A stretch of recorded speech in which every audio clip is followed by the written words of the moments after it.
Treasure Island, the fallout from hurricane recovery efforts may be coming to an end. Now, after allegations of bullying, an anonymous letter accusing residents of harassment, and dozens of employee resignations, leaders are working on a fresh start. Just hours ago, 10 Tampa Bay's Angelicia Bruton watched as the city took a step to rebuild its operations. Charles Van Zant is the new temporary city manager. He's on top of his game. There's no doubt about it.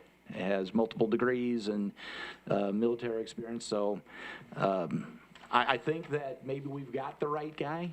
Van Zant is currently the city manager in Keystone Heights, Florida. He also has more than 32 years of military experience, a big part of what city commissioners say made him stand out. When we all make a decision, we carry that to the city manager, and then it's the city manager's job to carry that through to the staff. And unfortunately, we didn't really have that before. So that's what we're looking for. We're just looking for strong leadership.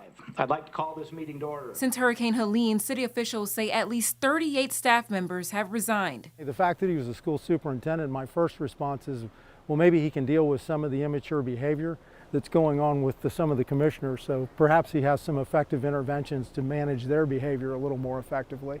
Grant Smith says none of his neighbors have returned home on his street. When you drive through his neighborhood, many of the homes still look the same, damaged by the storm. I don't think any city manager in the world would have been prepared to deal with the disaster that we had. But he says it's not the city manager's fault. I think if the city had more effectively managed the expectations, communicated what the priorities were, that probably would have solved a lot of the drama that we endured.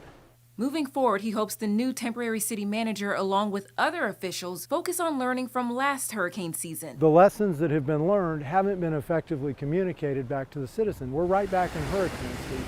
Angelicia Bruton, 10 Tampa Bay. Yeah, the next steps will include contract negotiations and determining Van Zant's official start date. Right now, the Treasure Island fire chief is the acting city manager.